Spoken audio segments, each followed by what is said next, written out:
देखिए जगत गुरु तत्वदर्शी संत रामपाल जी महाराज के मंगल प्रवचन। 6 महीने बालक बीमार हो जा, 1 वर्ष बेटा बीमार हो जा, बेटी हो जा, माता पिता खुद कहने लग जाते हैं भगवान इसकी माटी संगवा ले, घना दुखी हो गए हो। दुखी तो वो खुद होते हैं पर कहना पड़ता है ना, यो घना दुखी हो रहा है। इसी प्रकार माता पिता 6 महीने दुखी हो जा, दरंग मार जा, टट्टी पेशाब दौड़ा पड़ जा, पुत्र वो दूर बेटा तो जल्दी हाथ खड़े कराया करे। तो यो प्यार यहाँ का नकली है भाई, सथाई नहीं है। ठीक है, ममता और ये शिष्टाचार यहाँ भी हमने बनाए रखना पड़ेगा। और इस भक्ति से फिर आपको ऐसे अटैक नहीं होंगे। अधरंग पैरालिसिस भी हमने देखा, यहाँ नाम लेने के बाद कईयों का क्रम अड़ गया, पैरालिसिस हो गया और तीसरे दिन चालन लग गए। बताओ, वो दुख भी टाल दिया भगवान ने। तो ये ऐसे सुख देगा, आप यहाँ भी सुखी रहोगे और सतलोक में सदा अमर स्थान पाओगे। परमात्मा कहते हैं, गरीबदास जी ने कहा कि सतगुरु आए दया करी, ऐसे दीन दयाले, बंदी छोड़ वृत्तास कहा, जठरग्नि प्रतिपाले। अमर करूं, खुद कहते हैं भगवान, अमर करूं सतलोक ले जाऊं, ताते बंदी छोड़ कहाऊं। बंदी छोड़ हमारा नामम, अजर अमर हमरा अस्थिर ठामम। हमारा अजर अमर स्थान है। ए स्वामी सृष्टा में सृष्टि हमार तीरे, दास गरीब अदर रहूं, अवगत सत कबीर। भजन करो उस रब का, जो दाता है कुल सबे का।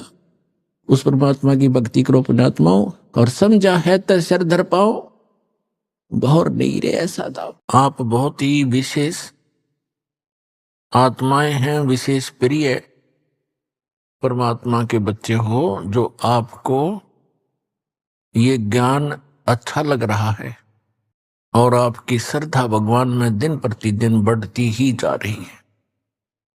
अन्यथा ये पूरा मानव समाज नास्तिक होने के कागार पर खड़ा था। भक्ति करने वालों की कमी नहीं, श्रद्धालुओं की कमी नहीं, श्रोता बहुत गिने और संतों की भी कोई कमी नहीं, साधु संत बहुत बहुत गिने। और फिर भी कोई बुराई समाज से घट नहीं रही। कोई भी आध्यात्मिक लाभ किसी भी भक्त को प्राप्त नहीं हो रहा। किसी को कुछ प्राप्त हो रहा है तो उसके अपने संस्कार से ही हो रहा है। जो बिल्कुल भी भक्ति ना करते वो उनको भी हो रहा होता है, क्योंकि जो पूर्व जन्म के शुभ संस्कार या अशुभ संस्कार वो प्रत्येक प्राणी को प्राप्त होते ही रहते हैं। अब परमात्मा ने रजा करी है, अब वो समय है जो सब जगह भक्ति करने वाले भी महादुखी हैं और जो भक्ति नहीं करते वो तो अपने आप ही दुखी हैं। हाहाकार मचा है। एक पैसा ही सर्वस्व हो गया, माया ही सबको मीठी लगती है। इसका कारण क्या है? हमें अध्यात्म ज्ञान नहीं रहा। हम देखा देखी और लोक वेद के आधार से गलतियों पर गलती करके अपने कर्म बिगाड़ रहे हैं। तो परमात्मा दया करते हैं, स्वयं आते हैं अपनी प्यारी आत्माओं को ये यथार्थ ज्ञान प्रदान करने के लिए। ये समागम जो सत्संग चल रहा है ये उसी उपलक्ष्य में है कि वो परमात्मा हमारे पिता, हमारे हमदर्द,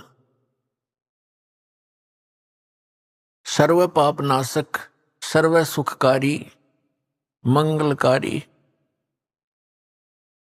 पाप हरण करने वाले हमारे जनक, हमारे पिता, ये परमात्मा हैं। और इसलिए ये हमारे को यह सद्मार्ग दर्शन करने के लिए आते हैं। और काल भगवान जिसके लोक में हम रह रहे हैं, इसका पूरा प्रयत्न होता है कि ये सभी प्राणी परमात्मा से परिचित ना होकर के दंत कथा लोक वेद सुनते रहें, भक्ति करें या तो करें नहीं, विकार खूब करते रहें, और करें तो शास्त्र विधि त्याग का मनमाना आचरण करें, जिससे उनको कोई लाभ होना नहीं। और कुछ दिनों में उनकी आस्था भगवान से अपने आप हट जाती है। जैसे बहुत से ऐसे प्रमाण यहाँ आ रहे हैं, बहुत से उदाहरण हैं कि जो पहले अन्य संतों के पास उपदेशी थे, वहाँ कोई 30 वर्ष, कोई 20 वर्ष, कोई 40 वर्ष अपनी साधना समय व्यतीत करके और सर्वस्व लुटा करके, घर में भी बहुत हानि उठा करके, जन हानि भी उठा करके अब यहाँ आ रहे हैं।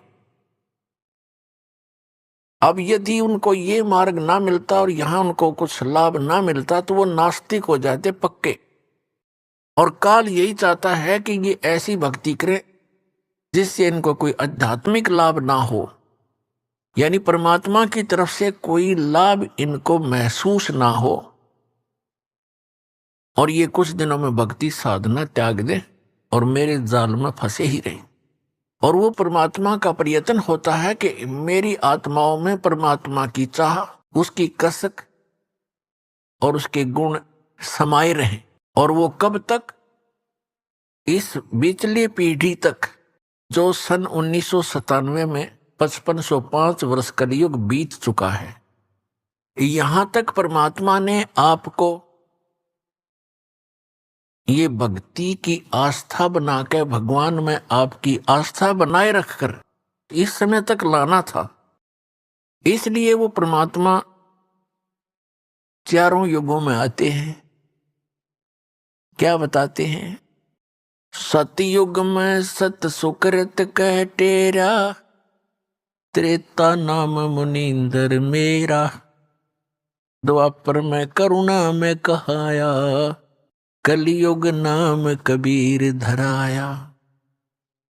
चारों युग में मेरे संत पुकारे, कूक कहा हम हेल रे, हीरे माणक मोती बरसे, ये जग चुगता डेल रे।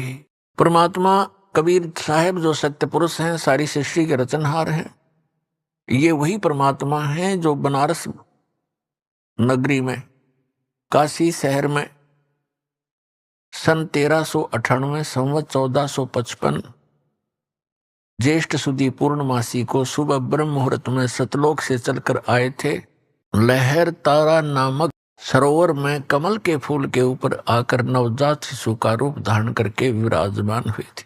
वहां से नीरू नीमा नाम के जो दुल्हा दंपति थे, पति पत्नी थे, वो निसंतान थे और उनको उठाकर घर ले गए। परमात्मा की परवरिश की लीला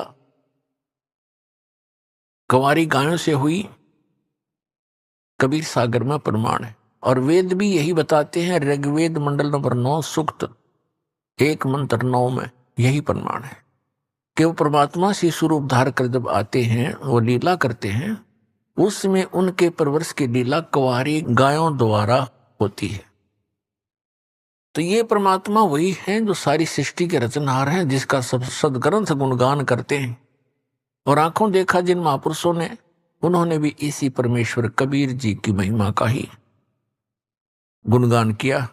और ये वही परमात्मा है, सारी सृष्टि का रचनहार है। इसके विषय में जिन महापुरुषों को परमात्मा प्राप्त हुए, जिन्होंने परमात्मा का वो निज धाम देखा, लोक देखा, सतलोक देखा, जहां हम सभी रहा करते थे, उन्होंने फिर अपनी अमृत वाणी में बोला और बताया, हम सुल्तानी नानक तारे दादू को उपदेश दिया, जात जुलाहा भेद न पाया, ये काशी में कबीर हुआ। अनंत कोटि ब्रह्मांड का एक रति नहीं भार, सतगुरु पुरुष कबीर हैं कुल के सिरजनहार। सतयुग में सत सुकृत कह टेरा, त्रेता नाम मुनींदर मेरा। सतयुग में परमात्मा सतसुकृत नाम से आए। ऐसे ही कमल के फूल के ऊपर सरोवर के अंदर विराजमान हुए नवजात शिशु बना करके। वहां से एक विद्याधर नाम के ब्राह्मण और उनकी पत्नी दीपिका, वो निसंतान थे, परमात्मा को घर ले गए और कुंवारी गायों से उनकी परवरिश हुई। 5 वर्ष की आयु में मनु जैसे जो विद्वान प्रसिद्ध हो रहे थे, पाक रहे थे, उनके छक्के छुड़ा दिए। जबान नहीं छोड़ी उनके मुख में। और एक ही प्रश्न परमात्मा किया करते थे, कौन ब्रह्मा का पिता है, कौन विष्णु की माँ, शंकर का दादा कौन है, ऋषि जी मोहे बता। उनके पास कोई उत्तर नहीं था। उल्टा परमात्मा के साथ ही वो बेहुदा व्यवहार करने लग जाते थे। ये झूठा है, ये कपटी है, ये पता नहीं किस जाति का है। वहां पर एक पढ़ा मिला था, विद्याधर के घर आ गया, ब्राह्मण के घर। ये ऐसी ऐसी नीच बातें वो परमात्मा के लिए बोलने लगे, विषय बदल दिया करते थे। इसी प्रकार परमात्मा त्रेता युग में मुनिंदर नाम से प्रसिद्ध हुए। उस समय वही आत्मा जो विद्याधर और दीपिका वाली थी, वो दोनों त्रेता युग में फिर ब्राह्मण कुल में ही उनका जन्म था। दोनों का संयोग होया। उनके नाम थे वेदविज ब्राह्मण पंडित, और सूर्या नाम की उसकी पत्नी जो दीपिका थी, वो सूर्य नाम से जन्मी, पुनर्जन्म हुआ। ऐसे ही वो निसंतान थे। परमात्मा फिर उनको ऐसे ही सरोवर के ऊपर कमल के फूल पर सुबह सुबह मिले, वो उठा करके घर ले गए। उस समय परमात्मा ने उन ऋषि महर्षियों को सबको निरुत्तर कर दिया। सभी परमात्मा के साथ अच्छा व्यवहार नहीं करते थे और उनको ऐसे ही उलाहने दिया करते, ताने लगाते थे, व्यंग कसते थे कि ना जाने तो किस जाति का है, वेद बीज को कहाँ पड़ा मिला था। जब त्रेता युग में परमात्मा आए हुए थे, उस समय की एक कथा सुनाते हैं, परमेश्वर की सुप्रसिद्ध है। एक भक्त ने प्रश्न किया था, जब दास गांव गांव में घर घर में सत्संग करने जाता था, उसने सत्संग सुनने से पहले कहा, जी मैं रामायण को बहुत अच्छी तरह पढ़ता हूं और गहनता से उसका अध्ययन करता हूं। मुझे एक दो प्रश्न ऐसे खटक रहे हैं जिनका मुझे किसी भी मंडलेश्वर के पास, किसी भी संत ऋषि आचार्य शंकराचार्य संत महात्मा के पास उसका उत्तर नहीं मिल पा रहा। उत्तर वो देते हैं अपने ढंग से, पर मेरी संतुष्टि नहीं होती। मैंने कहा, बोलो भाई बताओ क्या प्रश्न है आपका। उन्होंने कहा कि रामायण के अंदर मंदोदरी जो रावण की पत्नी और विभीषण, उनकी ऐसी वाणी है रामायण के अंदर, उन्होंने जो विचार व्यक्त किए हैं, उस राक्षस नगरी के अंदर ऐसे शुभ विचारों के ये आत्मा कहां से आ गई, इनको ये ज्ञान कहां से प्राप्त हुआ। मंदोदरी कितना समझाती है, विभीषण भी बहुत अच्छे वचन कहता अपने भाई को। ये विचार उनके पास कहां से आ गए, और पूरे श्रीलंका के अंदर कोई बोलनिया नहीं था। और दूसरा वो ये कह रहा था कि जैसे हम सुनते हैं कि समुद्र के ऊपर पुल बनाया, कभी तो हम सुनते हैं कि श्री रामचंद्र जी ने पत्थर तरा दिए, फिर हम ये भी पढ़ते हैं कि श्री रामचंद्र जी ने 3 दिन तक घुटनों समुद्र में खड़ा होकर के प्रार्थना करते रहे, अग्निबाण से फूंकना चाहा। फिर उन्होंने कहा कि नल नील आपके यहाँ ऐसे भक्त हैं जिनके हाथों में ऐसी करामात है, उनके हाथों से पत्थर भी नहीं डूबते। और नल नील ने पत्थर तरा दिए। कोई कहता है श्री हनुमान जी ने राम नाम लिख दिया पत्थरों पर, वो हल्के हो गए, तैरने लग गए। ये इस बिना सिर पैर की बात है। मुझे कोई संतुष्टि नहीं मिल रही। मैंने बहुतों से प्रश्न कर लिया, वो भले अपनी तरफ से उत्तर देने की चेष्टा करते हैं। मैंने उससे कहा कि पुण्यात्मा, मुझे भी पहला ऐसा हिंदू भक्त मिला है जो ऐसा प्रश्न करने वाला हो, अपने सदग्रंथों में जिसको शंका हो और उसका समाधान ना हो पा रहा हो। अन्य श्रद्धालु तो कोई तो कहीं फंस गए हैं, कोई राधा स्वामी कहीं चले गए, कोई किसी के, कोई सच्चा शब्द सरसा। उन्होंने रामायण आदि पढ़ने की आवश्यकता नहीं महसूस हो रही, और शेष जो श्रद्धालु ब्लाइंड फेथ किए बैठे अपने गुरुओं पर। और एक आप हो जो ऐसी बात कही है जो प्रत्येक ने इस पर विवेचन करना चाहिए था, और इसके लिए यदि मैं आपको उत्तर दूंगा अभी, तो आपकी बुद्धि कैच नहीं कर सकती, क्योंकि आप बालक हो। अभी तो आप इस अध्यात्म मार्ग में प्रथम कक्षा के विद्यार्थी भी नहीं हो। तो सबसे पहले आपने सृष्टि रचना सुनना पड़ेगा। अब रात्रि में मैं सत्संग करूंगा, आप सत्संग सुनना और आपके प्रश्नों का उत्तर उसमें मिलेगा। दास ने पहले मौखिक सृष्टि रचना सुनाई और उसको ऐसा लगा जैसे ये दंत कथा लोक वेद बनावटी सी कहानी है। फिर दास ने सुनाया ये जो उसके प्रश्न का उत्तर था, वो कथा आपको भी सुनाता हूं। जिस समय परमात्मा स्वयं मुनिंदर नाम से प्रकट थे, उस समय श्रीलंका के अंदर एक चंद्र विजय नाम का एक भाट था। भाट आपको पता होगा, जो राजाओं के घरों में जाते थे, बड़े बड़े नवाबों के घर जाते थे, उनकी प्रशंसा के पुल बांधा करते थे, उनको कथा कहानी सुनाया करते थे, उनको चुटकुले सुनाकर उनकी महिमा के पुल बांधकर प्रसन्न करके उनसे कुछ रोजी रोटी प्राप्त करते रहते थे। वो चंद्र विजय नाम का एक भाट था। उसके घर में पुत्र पुत्रियां और पुत्र वधू कुल मिलाकर 16 सदस्य थे। परमात्मा कहते हैं, गोता मारू स्वर्ग में, जा बैठो पाताल। गरीबदास जी वर्णन कर रहे हैं परमात्मा की महिमा को। गरीबदास ढूंढता फिरूं अपने हीरे मोती लाल। तो परमात्मा एक साधु रूप में चंद्र विजय जिस रास्ते से सुबह सुबह सैर सपट्टे को जाता था, उस मार्ग में एक वृक्ष के नीचे बैठ के, और पुण्यात्मा भक्त का एक विशेष लक्षण होता है कि साधु संत दिखाई देते उसकी आत्मा अपने आप आकर्षित हो जाती है। वो उसका सौभाग्य या दुर्भाग्य, वो असली है या नकली, लेकिन वो असली मानकर ही पहुंच जाता है। तो परमात्मा भी कहते हैं कबीर साहब के, साधु दर्शन राम का, मुख पे बसे सुहाग, और दर्श उन्हीं को होत है जिनके पूर्ण भाग। कबीरा दर्शन संत के, परमात्मा आवे याद, और लिखे में वही समय, बाकी का समय बर्बाद।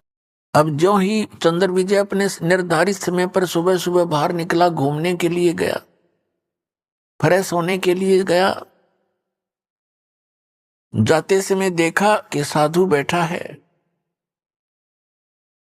अपना वापस आते समय उन्होंने चरणों में प्रणाम किया और कहा, महात्मा जी, दास का यह मकान है, छोटा सा झोंपड़ा है, दर्शन दो भगवान, कुछ आहार करो, हमारा भी उद्धार करो। परमात्मा तो गए उसी विषय में थे। परमात्मा ने कहा कि भाई, मैं ऐसा वैसा संत नहीं हूं, मेरे कुछ नियम हैं, मर्यादाएं हैं, उनको यदि तू पालन करेगा तो मैं चल सकता हूं तेरे घर पे। करबद्ध होकर के चंद्र विजय भाट ने कहा कि हुक्म करो परवरदिगार, क्या नियम है, क्या आदेश है आपका? संभव कोशिश करूंगा, जितना भी संभव मेरे से हो सके। परमात्मा ने कहा कि जो मेरा भक्त हो जाता है, उपदेश दीक्षा ले लेता है, मेरा शिष्य बनता है, मैं उसी के घर जाता हूं, ऐसे वैसे व्यक्ति के, अनुपदेशी के घर में आहार नहीं करता। तो चंद्र विजय ने कहा कि भगवान, मैं तो गुरु बना चुका हूं एक ऋषि को, और उसी ऋषि को गुरु बना रखा है, और बहुत से हमारे साथियों ने। तो परमात्मा ने कहा, आपके गुरुजी ने किस भगवान की भक्ति बताई है? अब चंद्र विजय कहता है कि और भगवान कौन है? शिव जी, शंकर भगवान ही तो है सर्वेश्वर, और हमारे राजा भी भगवान शंकर के ही उपासक हैं। फिर परमात्मा ने उसको कहा कि भाई, तुम सभी भ्रमित हो, ये शंकर भगवान नहीं है, ये एक देव है, और ये 3 देव एक जैसी ही शक्ति वाले हैं। श्री ब्रह्मा जी रजगुण, श्री विष्णु जी सतगुण, श्री शंकर जी तमोगुण। जैसे आजकल के दृष्टिकोण से अब दास समझाएगा जैसे एक प्रांत में मिनिस्टर होते हैं, मंत्री, तो उन मंत्रियों का एक जैसा ही रैंक होता है, एक जैसी पावर होती है, एक जैसे ही वो एमएलए से होते हैं, लेकिन उनके विभागों में अंतर होने से थोड़ी सी वैल्यू उनकी घट बढ़ जाती है, वो अलग बात है। फिर परमात्मा ने बताया, 3 लोक का राज है ये, ब्रह्मा विष्णु महेश, ऊंचा धाम कबीरे का, बाणी बिरह विदेश। 3 देव की जो करते भक्ति, उनकी कदे ना होवे मुक्ति।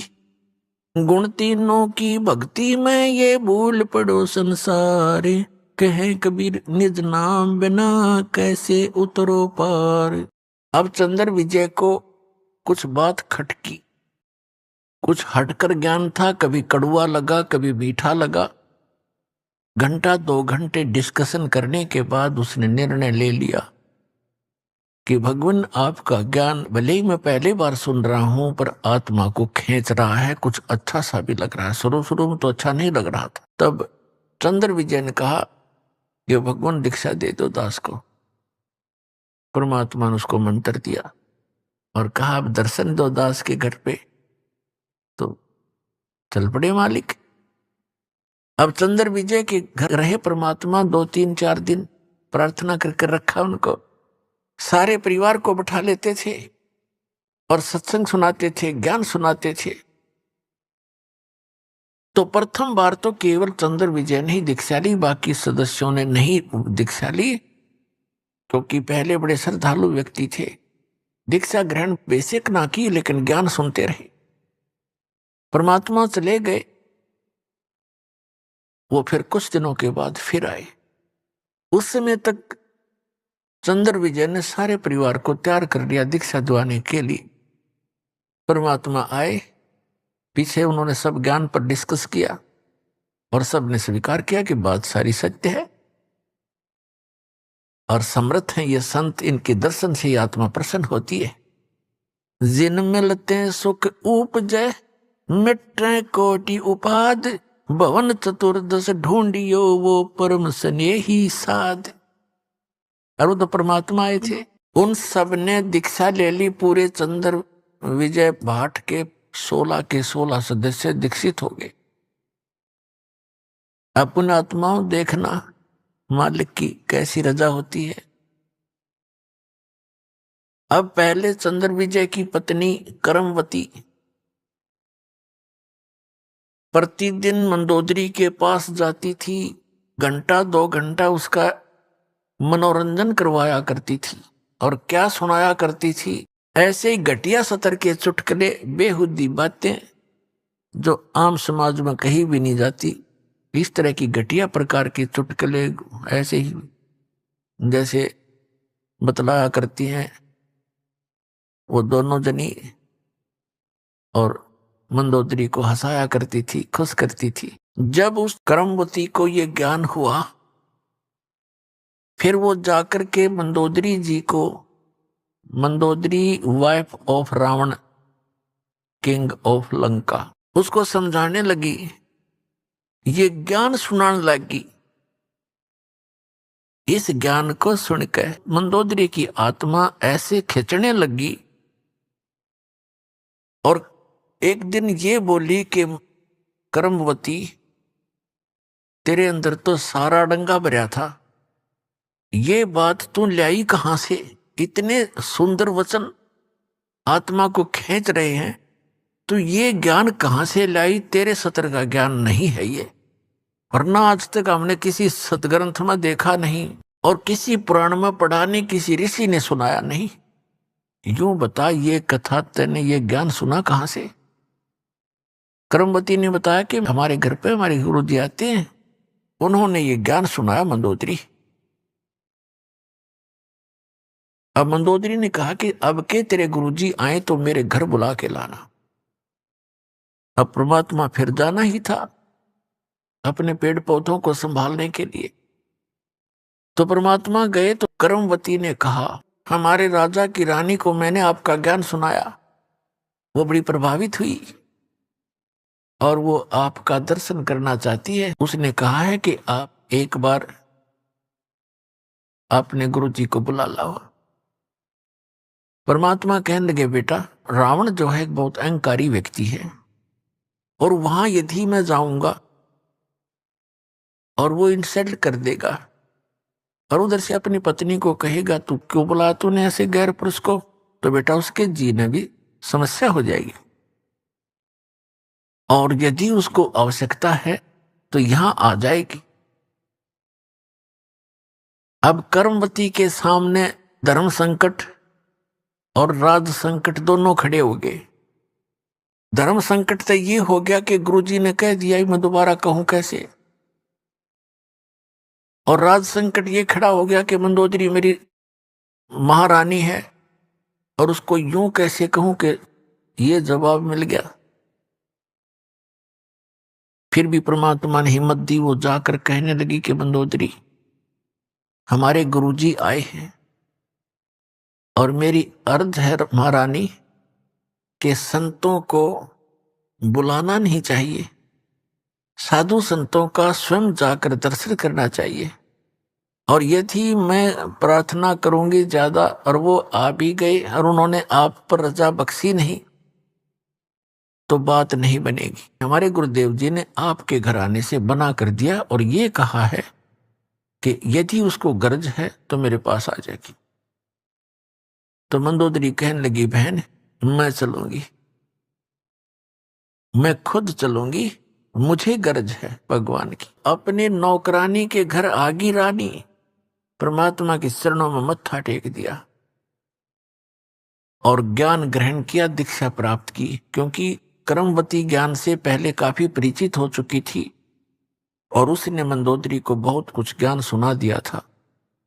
मंदोदरी परमेश्वर मुनिंदर जी की शिष्या बन गई। फिर वो अपने पति रावण से ये कथा ज्ञान सुनाने लगी। रावण कहने लगा, तेरी बुद्धि चल चुकी है, तेरे को किसी गलत व्यक्ति ऋषि ने बहका दिया है। भगवान शंकर से ऊपर कोई शक्ति है, देख मेरे कैसे ठाठ कर रखे, कैसी मेरे को सिद्धियां दे रखी है, सारी सोने की लंका बना ली है। ए मूर्ख औरत, तू अब भी नहीं समझ पाई, किसके चक्कर में फंस गई। मंदोदरी कहने लगी, रावण तू मेरा पति है और मेरा कर्तव्य है तेरे को समझाने का और कहने का, आपका भी फर्ज है मुझे शिक्षा देने का। लेकिन जो ज्ञान मेरे समझ में आया है ये ज्ञान उत्तम है और अपने जो शंकर भगवान है ये समर शक्ति नहीं है।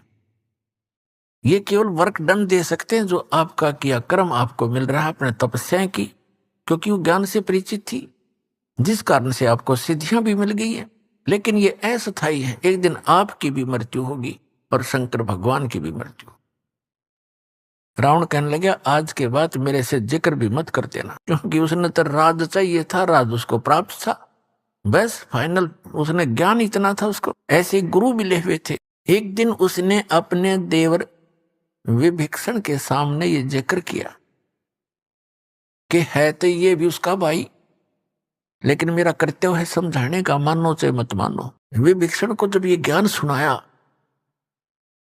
तो कहने लगा, मंदोदरी आप ये ज्ञान कहां से लाए, और यदि मेरे भाई ने सुन लिया तो ज्यादा पिटाई कर देगा तेरी।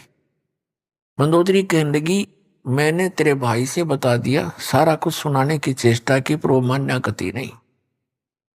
पिटाई तो नहीं की, लेकिन वचन ऐसे कह दिए कि आगे से मेरे का सामने जिक्र भी नहीं करेगी। तो विभीषण कहने लगा कि आपको कहां से ज्ञान प्राप्त हुआ कि मैंने गुरु बना लिए।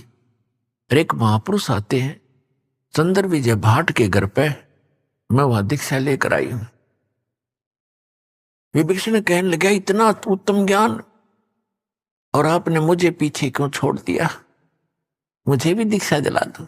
तो विभीषण ने भी परमेश्वर मुनिंदर जी से दीक्षा ग्रहण की। अपने आत्माओं कुछ समय के उपरांत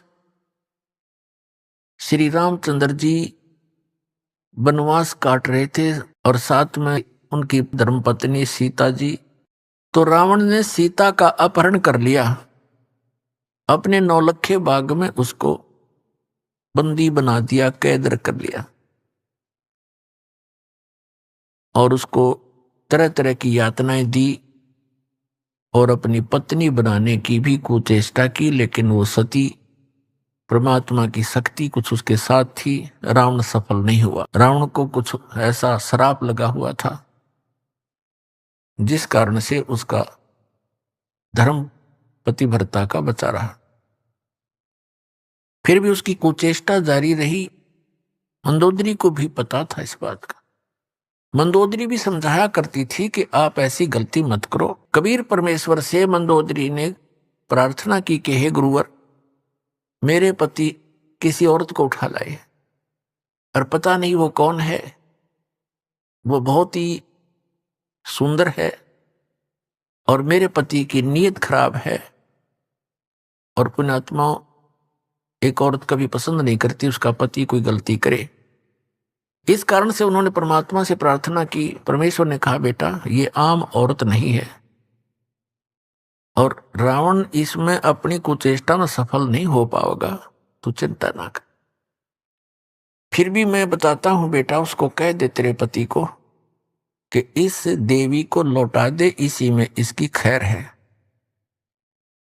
ये आम औरत नहीं है, ये लक्ष्मी अवतार है और श्री विष्णु श्री राम रूप में अपने कर्माधार से यहां वनवास प्राप्त किए हुए थे। राजा दशरथ के घर उनका जन्म है और वो दोनों भाई जंगल के अंदर भटक रहे हैं, इसकी खोज कर रहे हैं। और वो यहां तक पहुंचे भी एक दिन, सेना भी लेकर आएंगे, युद्ध भी होगा। इसको सहर्ष लौटा कर अपनी अक्षमा याचना कर ले तो इसकी जान बच सकती है, तेरा सुहाग रह सकता है। अब मंदोदरी जी अपने गुरुदेव के एक एक वचन को फाइनल मानती थी कि जो ये कहते हैं सारी सत्य है, क्योंकि वो तो भगवान भी थे। रावण को जाके मंदोदरी ने कहा कि आप इस देवी को लौटा दो, ये आम औरत नहीं है, ये इस भगवान विष्णु की पत्नी समझो, लक्ष्मी जी आई हुई, और श्री विष्णु जी ही श्री रामचंद्र रूप में जो इनके पति हैं वो जंगल में घूम रहे हैं, इसकी खोज कर रहे हैं। आप इसको लौटा दो और अक्षमा याचना कर लो। रावण ये बात सुनकर ऐसा क्रोधित हो गया, कहने लगा, ये मूर्ख औरत, तेरा दिमाग खराब है। एक दो मांसाहारी मस्करे जंगल में फिरते हैं तीर लिए, उनसे मुझे डराती है। मेरे 1 लाख पुत्र हैं, 1.25 लाख मेरे नाती हैं, मेघनाथ और जैसे मेरे पुत्र हैं, कुंभकर्ण जैसे मेरे भाई हैं, तो किससे मुझे डराती है? एक दो व्यक्ति जंगल में फिर रहे हैं और माफी मांगने की कहती है, क्षमा याचना करने की कहती, तेरी बुद्धि चल गई है, बहुत कुछ खरी खोटी कही। अब मंदोदरी को अपने गुरुदेव की बात पर फाइनल विश्वास था, अटल विश्वास था कि न जो बोला सही है। तब परमात्मा से उन्होंने फिर स्वयं प्रयत्न किया। उधर से सीता जी की खोज करते करते हनुमान जी ने वो सुराग लगा ही लिया था कि रावण के 9 लखा बाग में वो कैद हैं। फिर वो तैयारी हो रही थी उधर से सेना की। रावण के पास भी संदेश से आ चुके थे कि आप ये लौटा दो। जैसे अंगद जैसे दूत बनकर भी आ लिए थे और इसने आप सारा कुछ कर लिया था, अंगद का पैर भी नहीं हिला था उसके महाबलियों से, फिर भी बुद्धि काम ना करे थी, क्योंकि रावण इतना तगड़ा बताया है सूक्ष्म वेद में परमात्मा ने कि एक समय में 100 मटके तो दारू के पिया करता, शराब के, और 100 जोटियां का मांस खाया करता। वो तरह के जो भाई और ब्राह्मण था, एक भैंसे का मांस खाने लगे जैसे खाते होंगे जितने, मेरे ख्याल में 100 आदमी नहीं खा सकते वर्तमान के। और उस समय 100 मटके दारू के, एक मटका भी बड्डे होंगे उनके उस समय के थे। अभी 15-20 लीटर का तो एक घड़ा होता ही होता है। 100 मटके दारू के एक बार पिया करता और 100 जोटियां का मांस, भैंसों का मांस खाता था। इतना तगड़ा बलशाली। सतयुग में 100 फुट की हाइट होती थी मानव की, मनुष्य की, और त्रेता में 80-70 फुट की हाइट होती थी। इतने लंबे। और फिर फिर चौड़ाई से पैरेलल होगी इसकी। तो बुद्धि भ्रष्टता पी कर, दारू शराब पी कर, खा कर मांस, सच्चाई पर विचार करना बंद कर दिया। परमात्मा ने बताया है कि तेरा सुहाग उजड़ेगा या तीसरा मना ले। तब एक दिन मंदोदरी ने भगवान से कहा, गुरुदेव आप कृपा करो, एक बार आप समझा दो मेरे पति देव को, और यदि वो आपकी बात नहीं मानेगा तो मैं उसे मराए मान लूंगी। आज से ही मैं अपने आप को विधवा समझ लूंगी अगर आपकी बात नहीं मानी उसने। आप नहीं जाओगे दाता तो मेरी आत्मा में तड़फ बनी रहेगी कि शायद गुरु जी कह देते तो मान जाते। जिस समय ये उसको पता लग गया था रावण को कि सेना बाहर भी इकट्ठी हो रही है और कभी भी आपके साथ घटना घट सकती है, इसलिए वो गुप्त मीटिंग कर रहा था सभी अपने मंत्री महामंत्रियों के साथ, और सभी अपने पुत्र रिश्तेदारों को इकट्ठा कर रखा था। अभी आपने सुने संत रामपाल जी महाराज के मंगल प्रवचन। आइए